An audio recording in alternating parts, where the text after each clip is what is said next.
자, 여러분들이 지금 보고 계신 그림, 환전상과 그의 아내라는 작품입니다.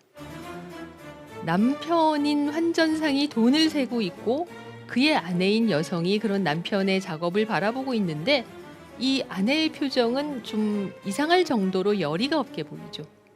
이런 스타일의 그림들이 근대 이전의 화가들의 작품에서 돈을 다룰 때 나타나는 대표적인 스타일인 것 같아요. 왜냐하면 성경에서는 부자가 되는 것, 돈을 모으는 행위에 대해서 그렇게 긍정적인 시각을 갖고 있지 않습니다. 성경에는 부자가 천국에 가는 것은 낙타가 바늘구멍에 들어가는 것보다 더 어렵다라는 구절이 있죠. 그러니까 이 기독교적 사고방식과 가치관이 절대적으로 자리하고 있었던 근대 이전의 유럽에서는 이런 기독교적 가치관에 반하는 그림이 그려질 수 없었습니다.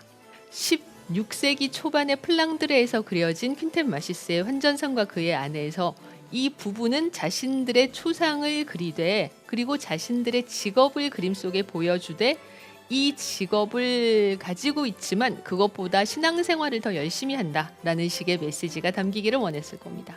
그녀가 넘기고 있는 책은 기도서입니다. 그리고 그녀의 시선, 남편의 직업을 바라보는 시선이 그닥 열의가 없는 것도 그녀의 기도서에서 우리가 그 이유를 유추해 볼 수가 있습니다. 한마디로 이 부부는 직업보다는 신앙생활을 훨씬 더 열심히 하고 있다라는 이야기를 하고 있는 것이죠. 자, 이러면은 조금 곤란한 부분이 있습니다. 그러면 실제로 부자들이 돈을 많이 번 사람들이 자신의 초상을 그릴 때는 어떻게 하나요? 특히 플랑드르라고 부르는 오늘날의 벨기에 네덜란드 지역에는 무역을 통해서 큰 돈을 번 상인 계급들이 많았습니다.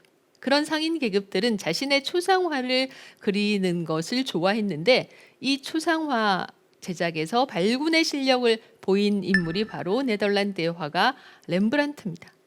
렘브란트가 20대 후반에 그린 이 모피상인 리치의 초상이라는 작품에 등장하는 주인공은 정말로 모피를 팔아서, 특히 러시아 쪽의 모피를 팔아서 큰 돈을 번 상인입니다. 이 그림을 그릴 당시에 상인의 나이는 60이 넘었습니다. 그리고 그림은 대단히 좋은 나무 패널에 그려졌습니다. 자, 그림 속의 인물을 보시면 모피로 만든 모자를 쓰고 있고 외투에도 고급 모피가 달려 있습니다. 자세히 보시면 이 앞섭에 모피에서 정전기가 일어나서 모피 털이 촤르륵 올라가 있는 모습을 볼 수 있는데 정말로 미세한 모피, 그러니까 양질의 모피니까 이런 식의 정전기가 일어났겠죠.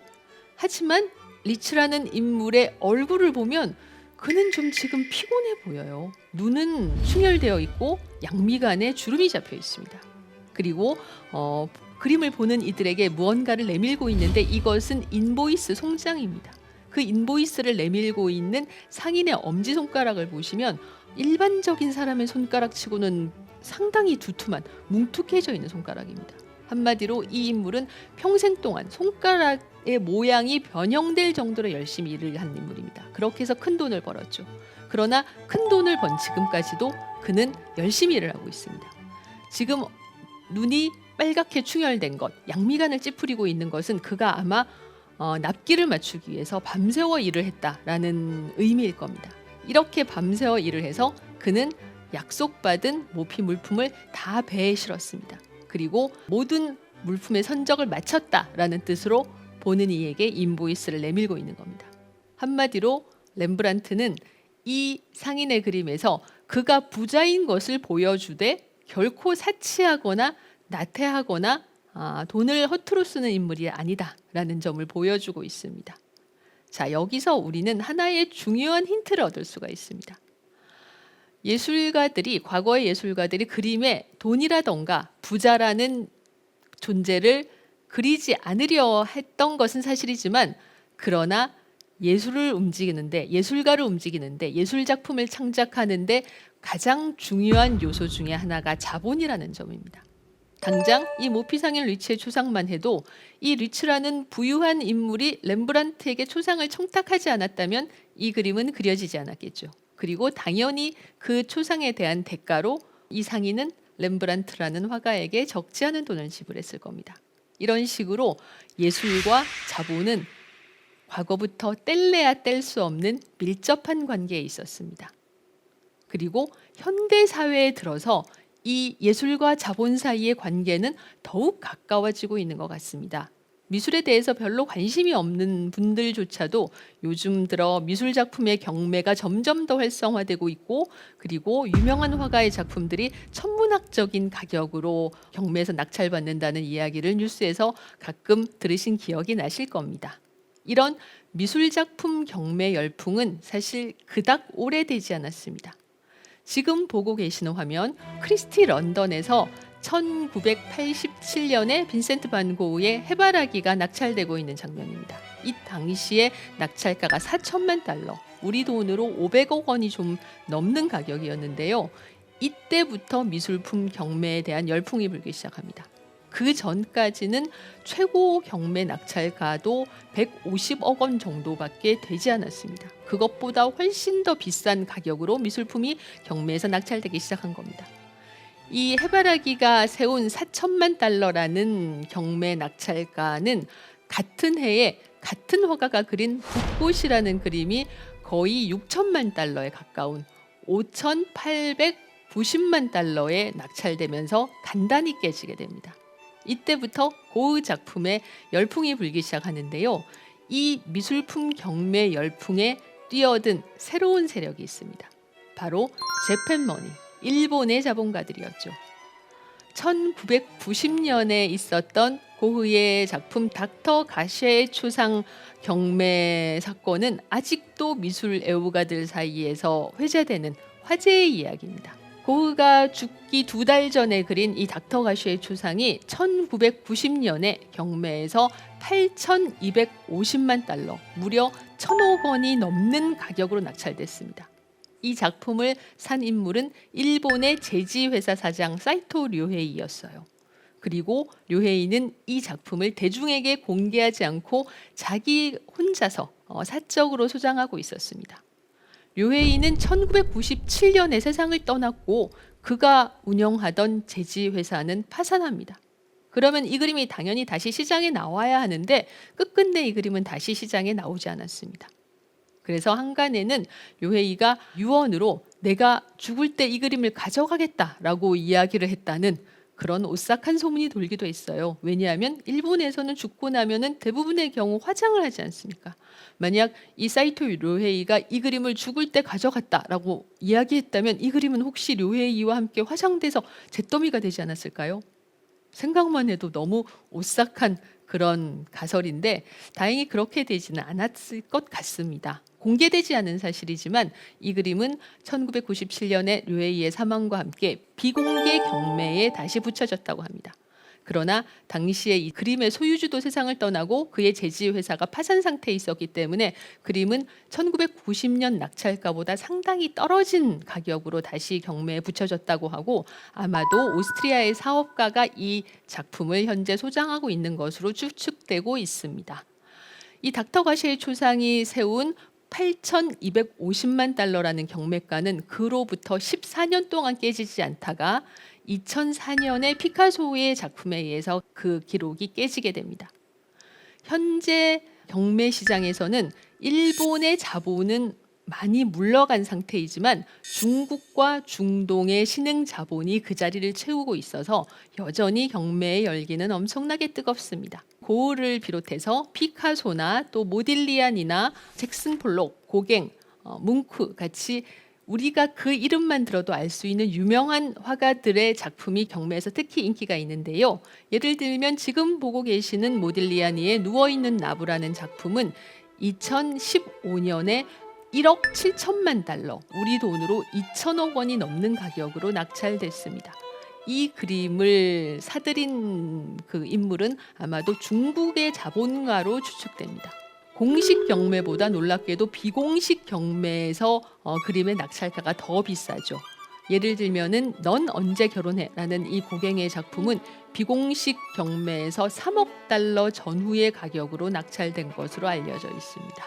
자, 이런 엄청난 가격, 무언가 우리가 그 단위를 들었을 때 그 돈의 양이 얼마인지, 과연 얼마의 가치인지 알 수 없을 정도로 엄청난 가격으로 미술품들이 낙찰되고 있는데 그런 미술품 가격 경쟁에서 가장 센세이셔널했던 사건이 바로 2017년에 터졌습니다.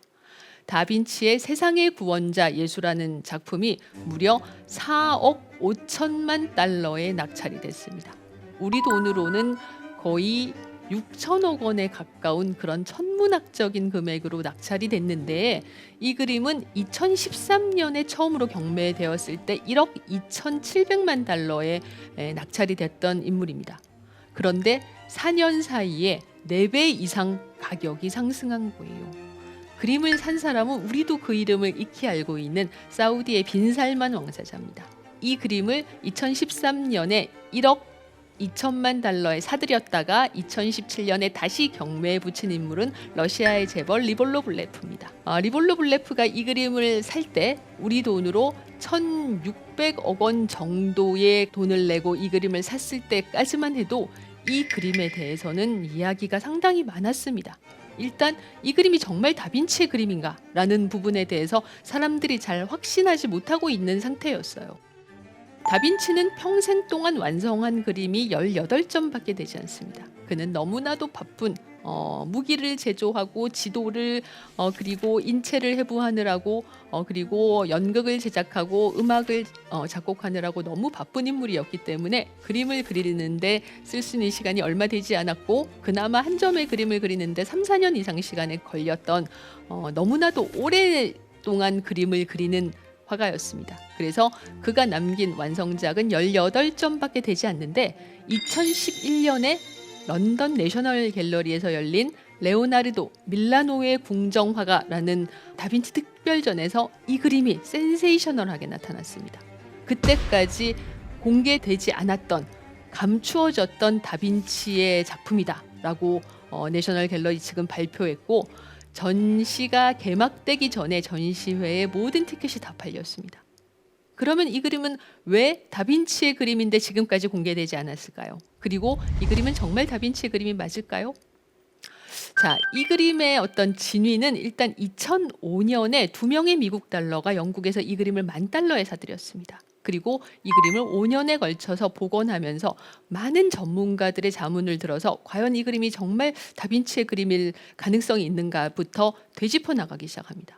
그리고 놀랍게도 정말로 많은 전문가들이 이 작품이 다빈치의 그림일 가능성이 대단히 높다라고 이야기했습니다. 그런 전문가들의 판단의 근거는 일단 이 그림에서 다빈치가 좋아하는 스타일의 곱슬곱슬한 머리카락이 그려져 있고, 그리고 윤곽선을 여러 번 얇게 덧발라서 그 윤곽선이 사라지는 스푸마토 기법이 사용되었고, 다빈치가 사용하던 물감과 특히 다빈치가 좋아하던 호두나무 패널의 그림이 그려져 있다. 같은 부분이 전문가들이 이 작품을 다빈치의 작품이다라고 판단한 중요한 증거들입니다. 예를 들면 다빈치 만년에 그린 이 세례 요한이라는 작품에서도 곱슬곱슬한 머리카락이 등장하고 있고, 윤곽선은 부드럽게 사라지고 있고, 그리고 이 세례 요한에서도 요한의 얼굴은 희미하게 그려진 반면 손은 대단히 날카롭고 선명하게 그려져 있는데, 예수 세계의 구원자라는 이 작품도 마찬가지죠. 예수의 얼굴은 희미하게 그려져 있지만 손은 대단히 선명하게 그려져 있습니다. 그리고 이 그림에 대해서는 기록도 남아 있어요. 다빈치가 프랑스에서 사망한 후에 다빈치의 동성 애인인 살라이가 성부의 모습을 한 예수라는 작품이 다빈치가 남긴 작품 중에 있다라는 기록을 남겼습니다. 작품은 계속 프랑스에 남아 있다가 프랑스의 헨리에타 마리아 공주가 영국 왕 찰스 1세에게 시집을 갈 때 이 그림을 혼수품으로 가져갔다는 기록이 있습니다. 그 후에 작품은 계속 영국 왕실에 있다가 영국의 찰스 2세가 이 그림을 버킹엄 공작에게 넘기게 되고, 버킹엄 공작이 이 그림을 판 후로 그림의 행방은 묘연해졌습니다. 만약 영국 왕실이 이 그림을 계속 가지고 있었다면 영국 왕실은 다빈치의 그림을 가질 수 있는 그런 기회가 있었는데 안타깝게도 그 기회를 놓친 셈이죠. 아무튼 이 그림의 천문학적인 가격 4억 5천만 달러라는 이 천문학적인 가격이 정말 놀랍지만, 이 그림이 정말로 다빈치의 진본이라면 그 가격은 그닥 놀라운 것이 아닙니다. 왜냐하면 우리가 누구나 알고 있는 다빈치의 유명한 그림 모나리자의 2019년 보험 감정가가 6억 6천만 달러입니다. 우리 돈으로 따지면 8천억 원이 넘죠. 물론 프랑스 정부는 누군가가 그 돈을 낸다고 해도 이 작품을 팔지 않을 게 분명합니다. 아무튼 모나리자의 감정가가 그 정도라면, 그러니까 6억 달러가 넘는다면 다빈치가 그린 또 한 장의 그림, 세상의 구원자 예수가 4억 5천만 달러라고 해도 그리 터무니없는 가격은 아닌 셈입니다. 그러나 아직 이 문제는 끝난 게 아닙니다. 어떤 전문가들은 이 세상의 구원자 예수가 다빈치가 그린 그림이라기보다는 다빈치 공방에서 그의 제자들에 의해서 그려졌다라는 주장을 하고 있는 사람들도 있습니다. 예를 들면 이런 그림들이 다빈치 공방에서 그려진 그림들입니다. 만약 다빈치 공방에서 세상의 구원자 예수가 그려졌다는 것이 확실하게 밝혀지면 그림의 가격은 지금보다 거의 10분의 1 이하로 떨어질 것이 분명합니다.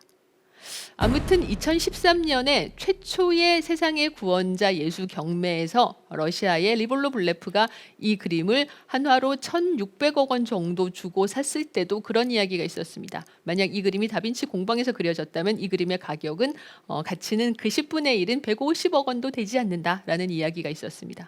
그런 설왕설래에도 불구하고 리볼로 블레프는 이 그림을 샀고 4년 후에 빈살만 왕세자에게 이 그림을 넘기면서 253%의 수익을 올렸습니다. 그렇다면 미술품의 투자 가치는 정말 확실한 셈이죠. 빈살만 왕세자는 애당초 이 그림을 살 때 루브르의 아부다비 분관에 이 세상의 구원자 예수를 공개하기로 했지만 아직까지 이 그림은 대중에게 공개되지 않고 있습니다. 자, 이런 천문학적인 가격으로 다빈치의 그림 가격이 매겨지는 것은 사실 어찌 보면 이해가 가는 부분입니다. 왜냐하면 다빈치는 오래전에 사망했습니다. 그러니까 다빈치가 더 이상 그림을 그릴 수 없죠. 그리고 아까 말씀드린 대로 다빈치라는 화가가 남긴 그림 자체가 굉장히 그 수가 적기 때문에 더더욱 희소 가치가 높아질 수 있습니다. 이미 세상을 떠난 화가의 그림, 그리고 그 그림의 수가 적은 화가일수록 화가의 작품의 가치는, 경매 가치는 높아질 수밖에 없습니다. 그러나 여기서 하나 예외가 있죠. 바로 경매 시장에서 늘 환영받는 화가 파블로 피카소입니다. 피카소는 평생 3만 점 이상의 그림을 그렸습니다. 그가 그린 그림의 전작의 도록이 아직까지 만들어지지 않을 정도로 많은 수의 그림을 그렸는데 이 피카소의 알제의 여인들이라는 작품이 1억 7,900만 달러에 낙찰됐습니다. 그렇다면은 피카소의 작품들은 그렇게나 수가 많은데 왜 비싼 걸까요? 피카소의 작품은 소더비나 크리스티 같은 유명한 경매장에서 늘 환영받는 작품입니다. 피카소의 작품 중에 가장 비싼 가격으로 팔린 알제의 여인들은 피카소의 완전한 오리지널이 아니라 들라크루아가 그린 이 알제의 여인들이라는 19세기 작품을 보고 피카소가 영감을 받아서 그린 그림입니다.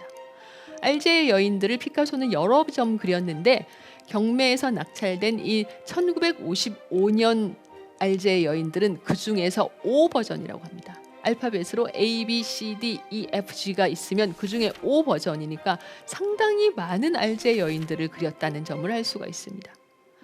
경매에 나온 피카소의 그림들 중에서 지금까지 1억 달러를 넘긴 작품은 모두 5점이고 그 중에 최고가가 이 알제의 여인들입니다. 그렇다면 제가 여기서 질문을 하나 하겠습니다. 그러면 이 알제의 여인들이 피카소가 그린 3만 점의 그림들 중에서 가장 예술적 가치가 높은 작품일까요? 그건 아닌 것 같습니다.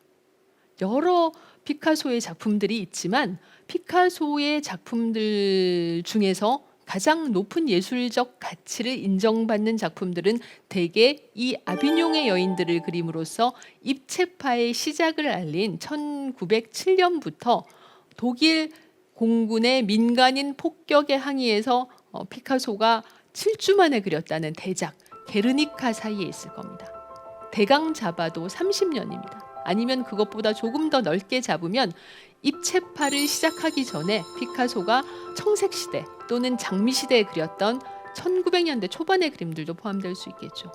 그리고 이 아비뇽의 여인들을 통해서 피카소는 그때까지 미술에서 가장 중요한 원칙이었던 대상을 사물의 모습을 똑같이 모사한다라던가 아니면 원근법 같은 큰 것은 가까이 있는 것은 크게, 멀리 있는 것은 작게 그린다라던가 아니면 구상의 원칙 같은 것을 모두 무시하고 화가 개인의 주관이 객관적인 어떤 사실보다 훨씬 더 중요하며, 또 화가의 개인적인 그리고 주관적인 시선을 통해서 대상의 구체적인 모습을 무너뜨리고 재창조하는 현대 미술의 새로운 장을 열었습니다.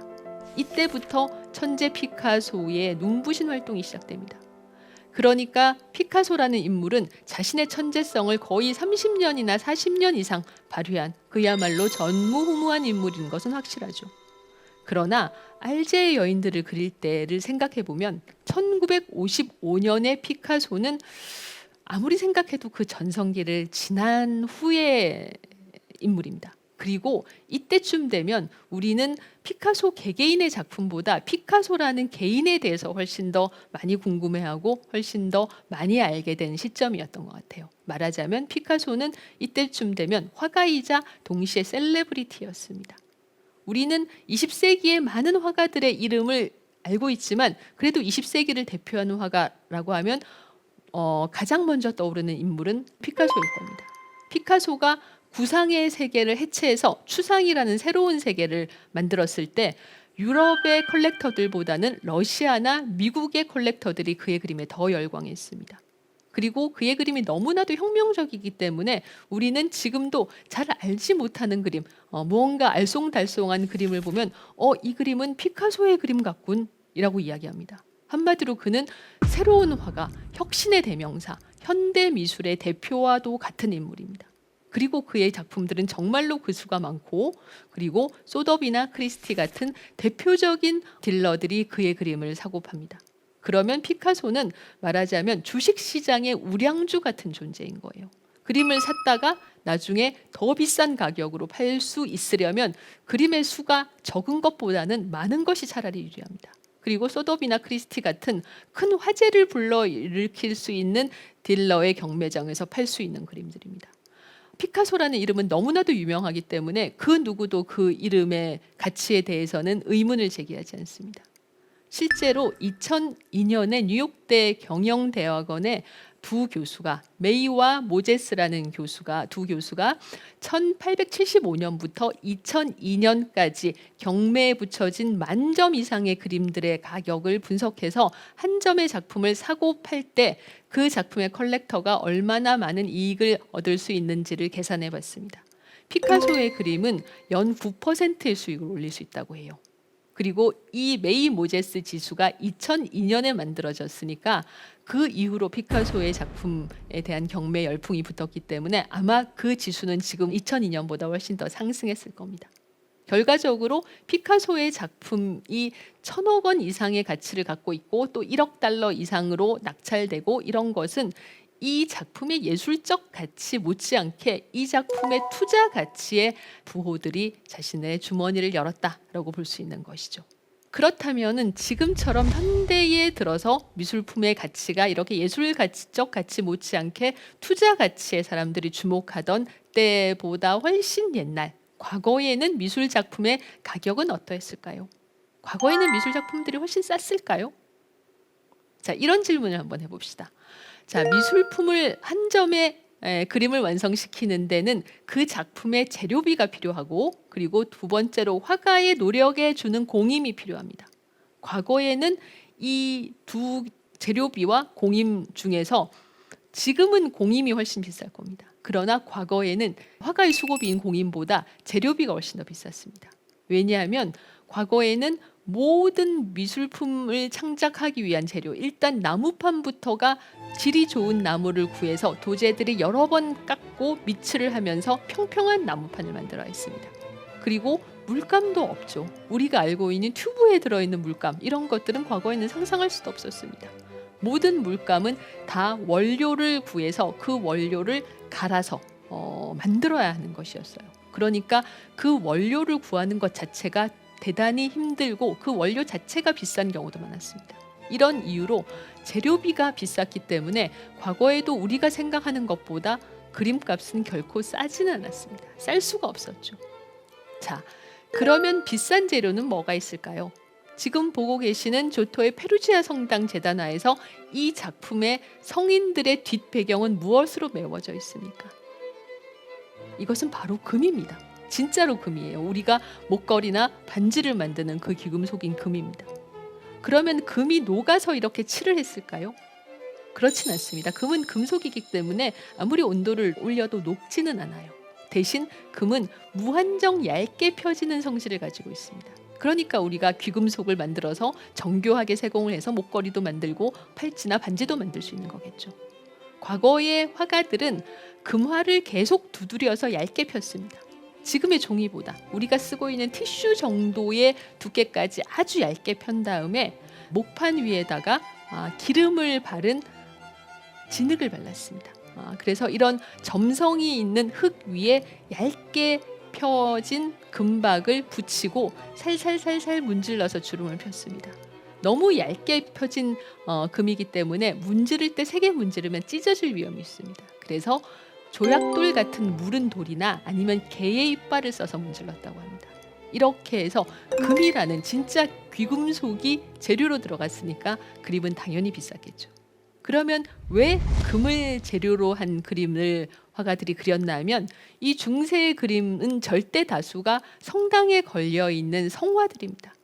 성당은 어두컴컴하겠죠. 그 어두컴컴한 공간에 들어갔을 때 진짜 귀금속인 금이 발려져 있는 그림은 반짝반짝 빛이 났을 겁니다. 그리고 보는 이로 하여금 순간적으로 황홀경에 빠져들게 하면서 자신이 있었던 지금까지 좀 전까지 있었던 일상의 공간이 아닌 비일상적인 공간, 거의 천국과 가까운 공간에 들어왔다라는 느낌을 갖게 할 겁니다. 그렇다면 이 그림을 통해서 사람들이 천국으로 상승하는 듯한 황홀감을 맛볼 수 있을 테니 종교화인 이 그림의 어떤 의의가 충분하다고 볼 수가 있겠죠. 화가들은 단순히 금을 얇게 펴서 붙이는 정도에서 그치지 않고 그 금에다가 여러 가지 무늬를 넣기도 했습니다. 이런 무늬를 넣는 방법을 스크라피토라고 부르는데 이런 정교한 세공이 가능한 것 역시 금이라는 금속의 특징이겠죠. 자, 지금 보시는 수태고지 같은 경우는 지금 배경이 전부 금으로 메워져 있습니다. 이런 그림들은 당연히 재료비 자체가 비쌌기 때문에 화가의 공임보다 그 그림의 재료비가 더 비쌌습니다. 그러나 시간이 흐르면서 화가들은 그림의 배경을 금으로 메꾸지 않고 세세하게 그리기 시작합니다. 자, 이렇게 배경을 그리면 어떻게 될까요? 배경을 그리면서 화가의 실력 차이가 등장하기 시작합니다. 이렇게 되면은 그림을 잘 그리는 화가와 못 그리는 화가가 구분이 되고 그런 경우 잘 그리는 화가가 더 높은 공임을 받게 되겠죠. 그리고 또 이 로베르 깡뺑의 수태고지에서 재미있는 것은 왼편에 지금 이 그림을 그리도록 화가에게 청탁해서 그 그림을 교회에 기증한 기증자 부부의 얼굴이 보입니다. 이렇게 함으로써 미술과 자본이 만나는 지점이 생겨납니다. 자, 이 그림을 화가에게 그리도록 청탁한 부부는 당연히 부자겠죠. 부자는 천국에 들어가기 어렵습니다. 그러면 이 부부들은 이 그림을 교회에 기증함으로써 자신들이 부자지만 돈을 이렇게 아낌없이 교회를 위해서 쓰니까 천국에 갈 수 있는 그런 가능성이 더 높아질 거다라고 생각을 했을 것 같아요. 실제로 메디치가가 자신들이 후원하는 화가 보티첼리에게 청탁해서 그리게 한 이 동방박사의 경배라는 그림에서는 예수와 마리아보다도 그들에게 경배하는 사람들 동방박사가 더 크게 그려져 있습니다. 이건 왜 그런가 하면 지금 막 예수의 발을 만지고 있는 인물, 이 바로 메디치가의 코시모 데 메디치, 그 아래에 무릎을 꿇고 있는 붉은 망토를 입은 인물이 코시모의 아들인 피에로 데 메디치, 그리고 그 왼편에 서 있는 두 명의 남자가 피에로 데 메디치의 아들 로렌초와 줄리아노이기 때문입니다. 말하자면 이 그림은 산타마리아 로벨라 성당에 걸려 있었는데 이 산타마리아 로벨라 성당에 온 대부분의 피렌체 사람들은 이 그림에서 메디치가의 얼굴을 알아봤을 거예요. 그리고 메디치가가 이렇게 아낌없이 작품을 피렌체를 위해서 기증하고 있으니 그들이 피렌체를 경영할 자격이 있는 그런 가문이다라고 생각을 했을 겁니다. 실제로 1400년대 후반에 메디치가가 피렌체 시를 위해서 기증한 미술이나 조각이나 건축의 가치는 다 합쳐서 현재의 가치로 6천억 원 정도가 된다고 합니다. 이런 식의 미술작품 기증 문화 사업을 통해서 메디치가는 자신들의 지배자로서의 위치를 공고하게 하고, 그리고 또 동시에 아까 말씀드린 것처럼 본인들이 부자지만 천국에 갈 자격이 충분하다라는 것을 사람들에게, 그리고 자기 자신들에게도 확신하게끔 만들었겠죠. 자, 시간이 흐르면서 지금 이제 다빈치의 그림, 역시 메디치가의 후원을 받았던 다빈치의 그림 같은 경우는 원근법을 사용해서 정교하게 그린 배경이 등장합니다. 가까이 있는 나무들은 크고 선명하게, 멀리 있는 나무들은 희미하고 작게 그려졌습니다. 이런 식으로 화가의 솜씨가 그림에 점점 더 드러나면서 공임의 비율이 점점 더 올라갑니다. 보티첼리가 화가로서는 처음으로 재료비와 공임에서 공임을 50%까지 올려받은 화가라고 하죠. 그 후의 화가들 미켈란젤로나 다빈치나 라파엘로나 티치아노 같은 경우는 공임이 더 올라가게 됩니다. 아무튼 중세 시대에 사용되었던 기법, 이 금을 사용해서 그림의 배경을 채우는 화법은 르네상스의 시작과 함께 사라졌다가 20세기 초반 들어서 오스트리아의 화가 구스타프 클림트의 그림에서 한번 되살아나기도 하죠. 왜냐하면 클림트의 아버지가 보헤미아에서 전통적인 방식으로 금세공을 배운 장인이었기 때문에 클림트는 아버지의 작업을 통해서 금을 사용하는 방법을 잘 알고 있었다고 합니다. 근대에 들어와도 여전히 예술과 자본과의 관계는 밀접했습니다. 우리가 알고 있는 인상파 화가들의 작품을 세상에 알린 인물이 바로 화상을 경영했던 폴 듀랑 류엘이라는 인물이죠.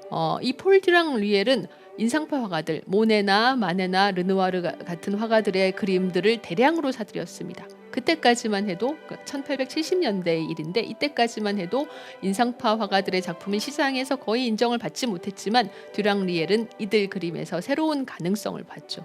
그리고 이 작품들을 특히 미국에 가져가서 팔았습니다. 유럽에서는 아직까지 인상파를 인정하지 않았는데 미국 뉴욕에서 그들의 작품을 전시했을 때 미국의 부호들은 이 인상파의 그림을 보고 웃지 않았다. 대신 그들은 이 그림을 샀다라고 듀랑 류엘은 훗날 회고하기도 했습니다. 이런 듀랑 류엘 같은 사람들 말고도 투자 가치를 보고 인상파의 작품을 사들이는 인물들이 있습니다. 바리톤 가수였던 장 바티스트 포르는 1873년에 마네의 작품을 60점 이상 샀습니다. 그리고 그 어느 정도 시간이 흐른 후에 상당한 돈을 남기고 되팔았습니다. 한마디로 이 포르는 인상파 화가들의 작품에서 어떤 상업적인 가치를 발견한 몇 되지 않는 인물이었던 거죠. 그러나 반골 기질이 가득했던 마네는 자신의 은인임에도 불구하고 무대에 선 장 바티스트 포르의 모습을 이렇게 우스꽝스러운 모습으로 그렸습니다. 포르는 당연히 항의했죠. 아니, 내 모습이 이 정도밖에 안 된단 말이야? 라고 항의를 했더니 마네는 그게 어떻단 말이요? 당신을 실제보다 더 멋진 모습으로 그려줬는데 뭐가 잘못됐소? 라고 이야기를 했다고 합니다. 미켈란젤로 못지않은 그런 기계가 넘치는 인물이 마네가 아니었나 생각합니다. 특히 인상파 화가들 중에서 작품 가격에 예민했던 사람은 클로드 모네입니다. 모네는 긴 무명 생활을 거쳤고 그 무명 생활 내내 경제적인 곤란에서 헤어나오지 못한 데다가 1879년에는 아내인 까미우가 두 어린 아들을 남기고 32이라는 젊은 나이로 사망했는데 너무나도 돈이 없었기 때문에 아내가 사망할 때까지 제대로 병원에 데려가지도 못했어요. 그것이 모네의 가슴에 끝끝내 한으로 남았습니다. 그리고 까미우가 죽은 후에 모네는 자신의 후원자의 아내인 알리스 오슈데와 살림을 합치게 되는데, 이때 모네에게는 2명의 아이가, 그리고 알리스 오슈데에게는 무려 6명의 아이가 있었습니다.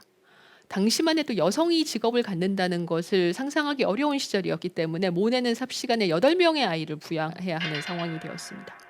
그리고 또 1880년대 말에 어느 정도 이름이 알려지면서 모네는 파리 인근의 지베르니라는 마을에 자신의 집을 사서 정착하게 되죠.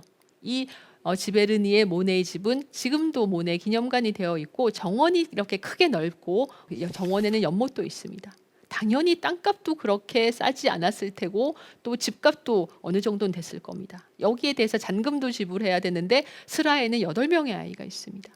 그러려면 많은 그림을 그려서 빨리 파는 수밖에 없는 상황이었는데, 이때 모네가 생각해낸 것이 바로 연작입니다. 하나의 주제를 여러 각도와 여러 계절과 여러 시간에 따라서 다르게 다양하게 그리는 겁니다. 원래 모네는 1877년 3회 인상파 전시회에 생라자르 역을 그린 7점 또는 8점의 연작을 출품한 적이 있습니다. 이것이 이제 생라자르 역 연작인데 이때까지만 해도 모네가 연작의 가능성에 대해서 깊게 생각했던 것은 아닙니다. 다만 모네는 기차가 들어오면서 그 육중한 기차의 모습과 시시각각 달라지는 증기의 모습을 그리려면 한 장의 그림 갖고는 안 되겠다라고 생각을 했던 것 같아요. 그러나 이 초창기의 생라자르 역 연작이 잘 팔렸습니다. 그때 이제 모네는 깨달았죠. 하나의 주제를 가지고 여러 번 그리면 그림을 그릴 때마다 주제를 찾아서 새로운 주제를 찾아서 헤맬 필요가 없습니다. 그리고 또 그 하나의 주제를 가지고 변화무쌍하게 다르게 그림으로써 모네 자신이 생각한 인상파의 중요한 강령, 시시각각 변화하는 햇빛과 대기를 화폭에 담는다는 인상파의 강령도 실천할 수가 있습니다. 현실적으로 모네는 지베르니에 살았기 때문에 지베르니 인근에서 그림의 소재를 찾아야 했고 그림의 소재가 그렇게 많지 않았을 것 같아요. 그래서 1890년대부터 모네는 새로운 방법, 연작이라는 기법을 적극적으로 삼고하기 시작합니다. 처음에 연작의 주제로 선택한 것은 논밭에 쌓여 있는 집더미, 노적갈입니다. 어쩌면 이 노적가리를 처음 보신 분들은 아니 이 노적가리가 그렇게 매력적인 주제가 아닌데 왜 굳이 이렇게 많이 그렸지? 라고 생각을 하실 수도 있어요. 그러나 모네는 여름 아침에 거의 투명하게 빛나는 노적가리, 또 한낮에 짙은 그늘을 들이우는 노적가리, 또는 석양을 받아서 붉게 빛나는 노적가리, 아니면은 가을에 해가 지고 나서 어스름 속에서 희미하게 자신의 모습을 드러내고 있는 노적가리, 또는 눈 온 아침에 눈을 맞은 노적가리, 이렇게 다양한 노적가리를 그림으로써 언뜻 보기에는 별로 매력적이지 않은 이 노적가리라는 주제가 계절과 날씨의 변화에 따라서 얼마나 변화무쌍하게 달라질 수 있느냐를 보여줬습니다. 이 작품은 성공을 거두었습니다. 듀랑 리엘은 노적가리 연작을 장당 3,000프랑에 샀어요. 그러나 노적가리에는 오래 그릴 수 없는 중대한 문제가 있었습니다.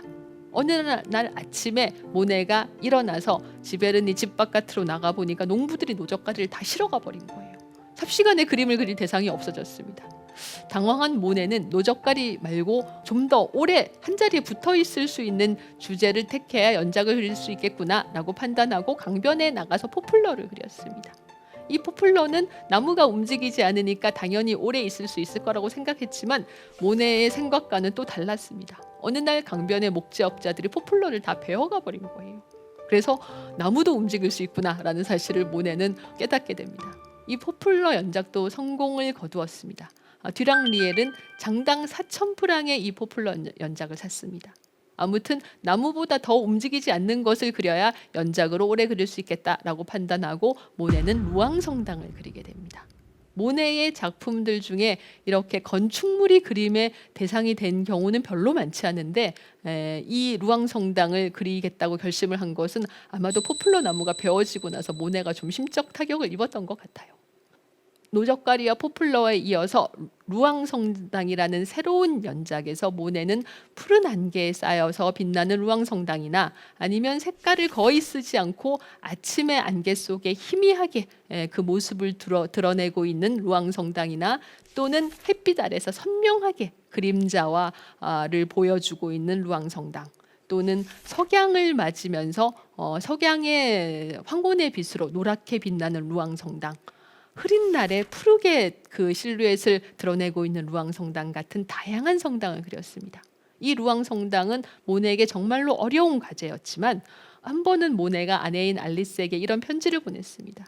너무나도 이 과제가 힘들어서 하루는 잠이 들었는데 성당이 자기의 위로 무너져 내리더라는 겁니다. 그런데 그 무너져 내리는 순간에도 이 루앙 성당의 돌들이 빨갛고 파랗고 노랗게 빛나고 있더라라고 이야기를 했습니다. 아무튼 30점 넘는 루앙 성당들이 이렇게 다양하게 그려졌고 듀랑 리엘은 이 작품에 찬사를 보냈습니다. 그리고 작품을 사려고 할 때 놀랍게도 모네는 장당 15,000프랑을 불렀습니다. 듀랑 리엘은 깜짝 놀랐죠. 그 전에 2년 전에 포플러 연작을 장당 4,000프랑에 샀는데 그 가격은 못 주겠다라고 이야기를 하니 모네는 놀랍게도 자신과 듀랑리엘 사이에 그런 오랜 어떤 그 관계도 불구하고 몇 점을 다른 화상에게 팔아버렸습니다. 그래서 부랴부랴 듀랑리엘은 장당 12,000프랑의 이 남아있는 루앙 성당 연작을 모두 사들이게 되죠. 어찌 보면 모네는 끝까지 계산에 작품 가격에 민감한 사람이었고, 그것은 모네의 초창기에 어려웠던 시절을 생각해 보면 인간적으로 이해가 되는 부분이기도 합니다. 현대에 들어서도 예술과 자본 사이의 관계는 멀어지지 않고 있습니다. 오히려 더 가까워지고 있는 새로운 방법들이 다양하게 등장하고 있죠. 광고의 미술 작품을 사용하면 어떻습니까? 광고에 사용된 미술 작품들은 생각보다 상당히 많이 있습니다. 예를 들면 이런 백화점 광고, 언뜻 보기에는 미술 작품과 아무런 연관이 없어 보이죠. 그러나 이 작품은 자세히 보시면 뉴요커의 모습을 즐겨 그린 에드워드 호퍼의 작품에서 영향을 받아서 만들어진 광고입니다. 똑같지는 않지만 분명히 호퍼의 영향이 있죠. 이런 식으로 미술 작품을 광고로 이용하면 일단 보는 이들에게 고급스러운 느낌을 줄 수 있고, 그리고 다른 광고와 차별화된 그런 새로운 광고를 만들 수가 있습니다. 우리가 알고 있는 것보다 훨씬 더 많은 광고들이 미술 작품을 이용하고 있습니다. 자, 이 작품은 어떤 미술 작품에서 영감을 받았을까요? 너무나도 유명한 다빈치의 최후의 만찬입니다. 이 최후의 만찬에서 가운데 예수를 중심으로 12명의 제자들은 제각기 놀람이라던가 의문이라던가 경악이라던가 죄책감 같은 감정들을 보이고 있는데, 이런 다양한 드라마틱한 효과가 광고에 이용될 가치가 충분합니다. 이런 작품도 마찬가지죠. 다른 예를 하나 볼까요? 그랑디자트 섬의 일요일 오후, 쉐라가 그린 유명한 전묘법으로 완성한 작품입니다. 이 작품이 가지고 있는 독특하고 비현실적인 분위기를 광고에 이용하면 어떻게 될까요? 이런 식으로 탄생합니다. 미국의 한 TV 시리즈의 광고인데, 이 그랑디자트 섬의 일요일 오후가 가지고 있는 세련되고 도회적인 분위기를 묘하게 TV 시리즈와 연관시킨 것을 볼 수가 있습니다. 광고라는 것은 어찌 보면 자본주의의 꽃, 자본주의의 총화입니다. 이런 자본주의의 총화들과 돈과는 큰 상관이 없을 것 같은, 고고하게 자신의 예술 세계를 속에 머물러 있을 것 같은 미술 작품들이 이렇게 잘 어울릴 수 있다라는 것은 상당히 뜻밖이죠. 그리고 현대에 들어오면 아예 적극적으로 상업과 자본과 광고 같은 부분들을 작품의 중요한 한 부분으로 이용하는 팝아트가 등장합니다. 사실 요즘 들어 점점 더 그 팝아트의 인기가 높아지고 있는데, 팝아트의 장점은 우리에게 미술이라는 것이 어렵지 않고 우리가 많이 보고 있는 익숙한 이미지를 가지고도 고급스러운 미술 작품이 창조될 수 있다라는 것을 보여주는 데 있다고 생각합니다.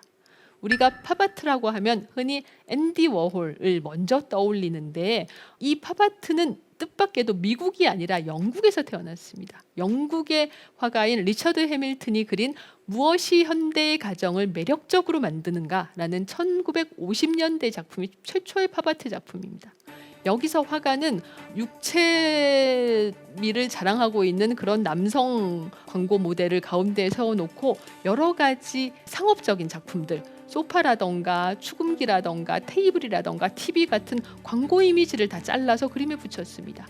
그리고 이 남자가 들고 있는 교통표지판에 팝이라고 쓰여 있죠. 이것 때문에 팝아트라는 제목이 붙은 겁니다. 팝아트 작품들 중에서 특히 유명한 것들은 예를 들어서 이런 만화의 이미지를 이용한 리히텐슈타인의 작품이나 아니면 마릴린 먼로를 그린 앤디 워홀의 작품들이죠. 이런 작품들에서 화가들이 영화배우나 아니면 만화 같은 대중적인, 어찌 보면 고급 문화보다는 하위 문화인 이런 개념들을 비웃고 비판하기 위해서 이런 장르들을 끌어들인 게 아닙니다. 오히려 이들은 영화배우, 만화 같은 상업적인 이미지를 고급한 미술관에 걸게 함으로써 그때까지 미술이 가지고 있었던 대중과 먼 이미지, 고고한 이미지 등을 비판하고 있어요. 지금 리히텐슈타인이 그린 이 만화에서 물에 빠진 여자가 나는 죽어도 누구에게는 도와주지 않을 거야, 차라리 물에 빠지고 말 거야 라고 소리치고 있는데, 사실 이 말풍선의 말은 아무런 의미가 없습니다. 이런 말풍선의 말과 만화 자체를 그림에 끌고 옴으로써 리히텐슈타인은 미술관의 엄숙한 분위기를 풍자하고 우리가 이제 조금 더 본격적으로 현대의 예술은 대중에게 더 가까이 다가갈 준비가 되어 있다라는 사인을 보내고 있는 겁니다. 이번 강연에서는 예술 작품이 팔리는 메커니즘, 예술 작품과 그 가치에 대해서 살펴봤습니다. 예술과 자본은 사실 뗄래야 뗄 수 없는 아주 밀접한 관계입니다. 뛰어난 작품이 창작되는 과정에서 자본은 꼭 필요한 요소입니다. 그런가 하면 최근 들어 점점 더 관심을 모으고 있는 미술품 경매 시장에서는 작품의 예술적 가치 못지않게 투자 가치도 중요한 부분을 차지하고 있습니다. 예술도 예술가도 돈이라는 명제에서 자유로울 수는 없다. 과거부터 돈은 예술품이 창작되고 예술이 부흥하는 데 큰 역할을 했습니다. 물론 예술의 창작에는 자본 말고도 수많은 요소들이 더 필요하죠. 그러나 아무리 뛰어난 영감도 왕성한 창작열도 자본의 뒷받침 없이 무한정 지속될 수 없다는 점을 여러 역사적 사례들이 보여주고 있습니다. 현대 사회를 움직이게 만드는 가장 큰 근간은 경제와 자본이며 그 원칙에서 예술 역시 자유로울 수는 없을 겁니다. 지금까지 대한민국 최고의 강연 최강 1교시 전원경이었습니다. 감사합니다.